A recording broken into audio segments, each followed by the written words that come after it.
안녕하세요. 매일 아침 말씀 묵상 교과 연구에 오신 여러분을 진심으로 환영합니다. 제오가 선교를 거절하는 변명들. 우리는 요나처럼 참으로 하나님께서 주신 명령에 대하여 이렇게 저렇게 핑계하고 주저합니다. 오늘 우리가 하나님의 말씀을 새롭게 깨달음으로 우리의 변명을 던져버리고 하나님의 부르심에 기꺼이 응하는 우리들이 될 수 있으면 좋겠습니다. 사명을 피하는 변명, 두려움, 잘못된 견해, 불편한 대면, 내가 여기 있나이다, 나를 보내소서. 기억절, 내가 또 주의 목소리를 들으니 주께서 이르시되 내가 누구를 보내며 누가 우리를 위하여 갈고 하시니 그때에 내가 이르되 내가 여기 있나이다, 나를 보내소서. 이사야 6장 8절.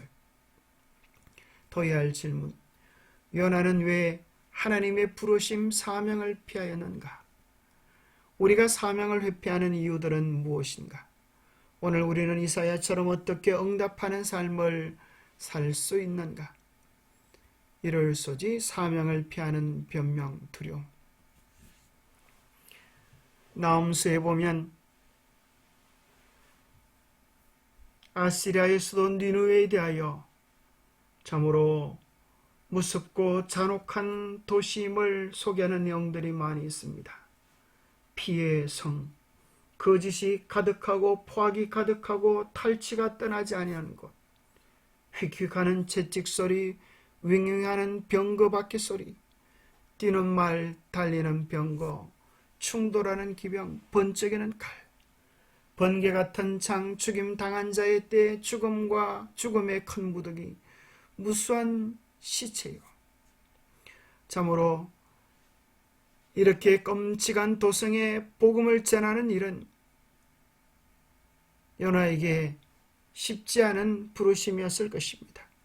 마치 그것은 오늘 우리가 북녘 땅에 있는 한 동포이지만 그곳에 복음을 전하라고 하는 하나님의 명령이 우리에게 주어진다면 누가 기꺼이 절겨 자원하는 마음으로 달려갈 수 있겠습니까?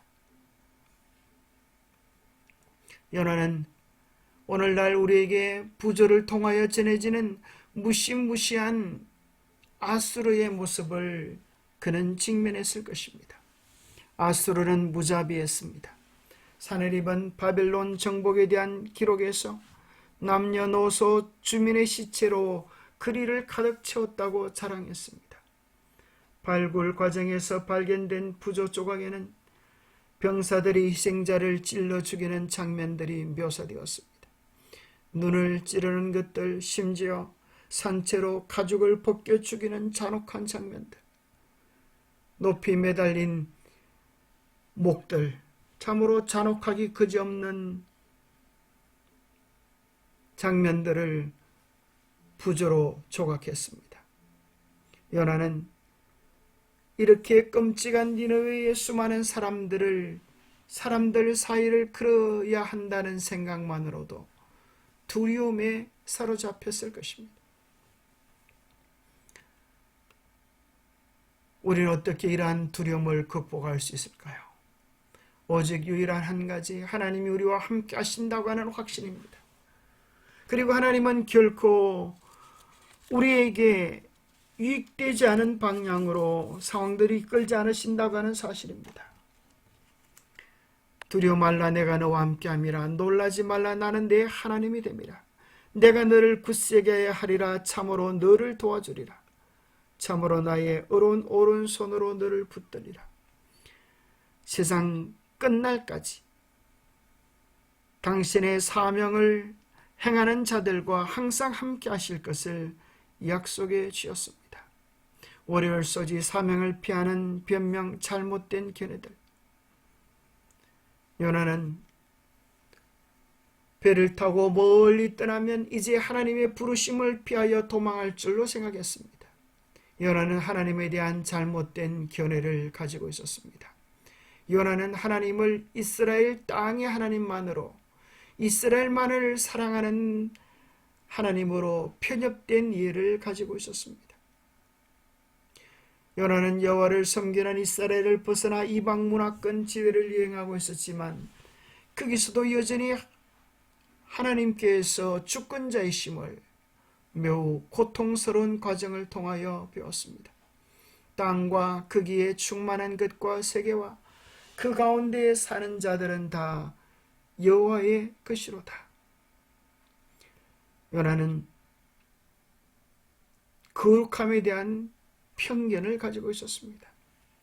레위기 11장에 보면 하나님은 나는 너의 하나님이 되려고 너희를 애굽 땅에서 인도하여 낸 여호와라. 내가 거룩하니 너희도 거룩할지어다. 그들이 성결한 삶을 살아가기를 원했습니다. 그런데 요나는 이스라엘 많은 사람들은 그들의 정결함을 지키기 위하여 이방인들과 교제하기를 꺼렸습니다. 그러나 진정한 거룩함은 세속을 피하는 것이 아니라 그들을 죄인을 사랑하지만 죄는 미워하는 삶을 사는 것입니다. 그런데 이스라엘은 요나는 우리는 죄는 좋아하지만 죄인을 미워하는 어리석은 삶을 살아갈 때가 많습니다. 요나는 역할에 대하여 잘못된 견해를 가지고 있었습니다. 마치 그의 노력이 사람들을 구원할 수 있는 것처럼 착각했습니다. 어떤 이는 심었고 어떤 이는 물을 주지만 오직 자라나게 하시는 이는 하나님뿐인 것입니다.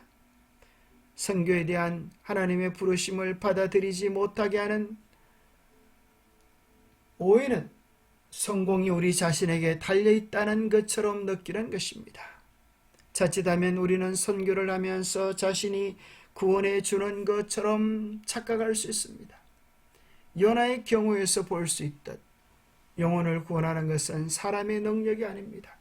우리의 부르심은 구원을 이루는 것이 아니라 하나님의 구원하시는 사역에 협력하는 것입니다.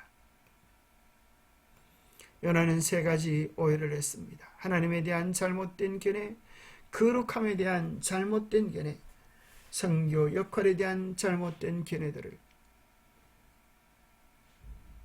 요나는 경험을 통하여 똑똑히 배웠습니다.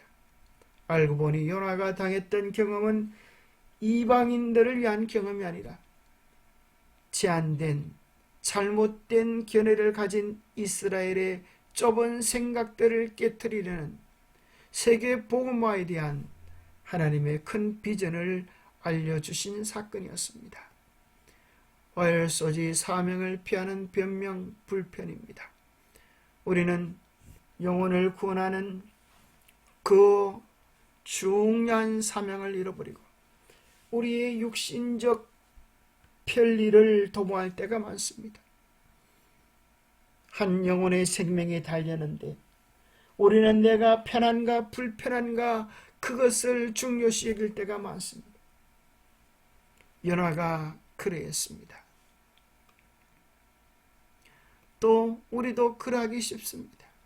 사명을 감당하려면 마땅히 감당해야 할 불편들이 있습니다. 그 불편들이란 무엇일까요? 사명을 성취하려면 첫 번째 우리의 생각들을 바꿔야 하는 불편입니다. 나의 생각, 나의 견해, 나의 주장, 나의 고집, 나의 가치관을 버리고 하나님의 우선순위를 따라야 합니다. 사명을 성취하려면 시간과 에너지를 소모해야 하는 불편을 감내해야 합니다. 영혼을 구원하는데 힘을 쏟지 아니하고 정서적인 에너지를 쏟지 아니하고 시간을 들이지 아니하고 어떻게 죽어가는 영혼들을 생명으로 인도할 수 있겠습니까? 영혼들을 구원하기 위하여는 재정적 헌신을 감당해야 하는 불편을 감내해야 합니다. 선교에 동참하는 것은 재정에 대한 생각과 사용 방식을 바꿀 것을 우리에게 요구합니다. 우리는 많은 경우 우리 자신만을 위하여 우리의 재정을 사용하는 일에 분주합니다. 하나님은 우리의 재정들이 영혼을 구원하는 크고 중대한 일에 쓰여지기를 기대하고 계십니다. 수혈 소지, 불편한 대면, 드디어 요나는 하나님의 깊은 사랑, 깊은 자비를 대면하게 되어집니다. 그러나 그것은 요나에게 행복하고 기쁜 일이 아니었습니다. 그것은 몹시도 불편한 대면이었습니다. 요나는 성읍 동쪽에 앉아서 그 성읍에 무슨 일이 일어나는가를 보려고 그늘 아래에 앉아 있었습니다. 그는 하나님께 간구했기에 참으로 그 성이 어떻게 망하나 지켜보려고 했습니다. 그 성이 멸망하기만을 기다리고 있는 것입니다. 하나님께서 그러한 고약한 마음을 가진 요나를 위하여 박넝쿨과 벌레와 동풍을 예비하셨습니다. 박넝쿨을 통하여 시원한 그늘을 마련해 주었을 때 요나는 참으로 기분이 좋았지만 벌레를 보내어 박넝쿨을 깔아먹게 하시고 뜨거운 동풍이 몰아칠 때 요나는 정신이 혼미하여 스스로 죽기를 구하며 사는 것보다 죽는 것이 낫다고 고래고래 고함을 지르며 하나님께 화를 내었습니다. 그때 하나님께서는 요나야, 이 박넝쿨로 인하여 성내는 것이 옳으냐? 네가 이 박넝쿨을 하룻밤에 말라버린 이 박넝쿨을 귀하게 여겼거든 하물며 이 큰 성읍 니느웨에는 좌우를 분별하지 못하는 자가 12만 명이요 가축도 많이 있나니 내가 어찌 아끼지 않겠느냐. 요나의 편협된 마음을 하나님께서 지적해 주셨습니다. 요나를 통하여도 참으로 니느웨 도성이 회개하고 돌이키는 귀한 경험을 하시는데 오늘 하나님은 우리를 통하여 당신의 사명을 이루기를 원하십니다. 하나님은 이사야를 당신의 사명에 부르셨습니다. 그때 요나는 하나님을 대면하고 자신의 부도덕함 죄를 깨달으면서 화로다 나여 망하게 되었도다. 나는 입술이 부정한 사람이요 나는 입술이 부정한 백성 중에 거하면서 만군의 여호와의 신왕을 배웠음이라라고 탄식했습니다. 그가 깊은 죄책감 속에 빠졌을 때에 서랍 중 하나가 번제단에서 가져온 빈 숯으로 그의 입술에 대면서 그의 죄와 악이 지하여지는 은혜를 경험했습니다. 예수 그리스도의 십자가의 공로로 우리의 죄가 지하여지고 거룩하게 되어지는 은혜를 경험하고 이사야는 누가 우리를 위하여 갈고 부르시는 하나님의 부르심 내가 여기 있나이다 나를 보내소서라고 자원하여 나섰습니다. 오늘 이 시대는 우리를 부르고 있습니다. 하나님께서는 우리를 이 거룩한 사업에 요청하고 계십니다. 하나님께서는 우리의 도움이 없이도 죄인들을 구원하시는 당신의 목적을 이루실 수 있습니다. 그러나 우리에게 그리스도와 같은 품성을 개발해 주시기 위하여 우리를 그의 사업에 부르시는 것입니다. 그리고 주님은 구속받은 영혼이 돌아오는 기쁨을 보도록 우리에게 한 영혼이 구원하는 그 기쁨이 얼마나 크고 놀라운지를 경험하도록 우리를 구속사업에 참여시켜 주시는 것입니다. 그것은 참으로 우리가 경험할 수 있는 놀라운 특권이 아닐 수 없습니다. 모든 참된 제자는 하나님의 나라에서 선교사로 태어난다. 우리가 진정 구원받은 하나님의 자녀가 되었다고 하면 이 놀라운 구원을 외치고 나누고 싶은 마음이 생기게 됩니다. 우리가 맛있는 떡을 해도 이웃과 함께 나누고 싶은 마음이 들지 않습니까? 하물며 주위의 수많은 사람들은 이 복음을 알지 못하여 죽어가는데, 이 복음을 나누는 것은 우리가 마땅히 해야 할, 우리의 가슴이 불붙어야 할 귀중한 사명이 아니겠습니까? 생수를 마시는 자는 생명의 샘물이 된다. 받는 자는 주는 자가 된다. 영혼 안에 있는 그리스도의 은혜는 광야에 솟아나는 샘과 같아서 모든 것을 소성시키고 멸망하여 가는 자들로 하여금 생명수를 마시기를 열망하도록 만든다. 이번 주에 우리가 함께 할 것이 있습니다. 10명의 사랑하는 사람들, 내가 복음 전해야 할 사람들의 목록을 기록해 놓고 그들을 위하여, 그들의 구원을 위하여 매일 기도하는 시간을 꼭 가지십시오. 당신에게 가까운 지역 한 곳과 다른 나라의 지역 한 곳을 선택하여 그곳에 복음이 전해지도록 위하여 간절히 기도하는 시간을 가지십시오. 기도하겠습니다. 하나님 아버지, 우리가 없어도 하나님은 이 복음 사업을 넉넉히 마치실 수 있지만은 우리의 유익을 위하여, 우리의 품성의 변화를 위하여 우리도 경험하게 하실 그 귀한 구원의 기쁨, 영원히 생명을 얻는 그 기쁨을 함께 누리도록 하기 위하여 우리를 불러주심을 인하여 감사합니다. 부족하고 연약한 우리지만 주님의 도구로서 귀하게 쓰여지기를 원합니다. 가치 있게 쓰여지기를 원합니다.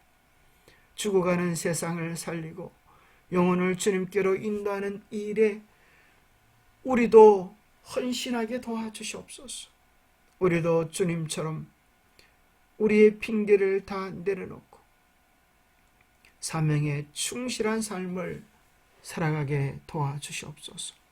연하를 통해서도 큰 역사를 이루신 주님, 부족하고 연약한 우리지만 주님께 드리오니 우리를 통해서도 주님의 위대한 일들을 이루어 주시옵기를 우리 주 예수 그리스도로 머지하여 간절히 간구하옵나이다.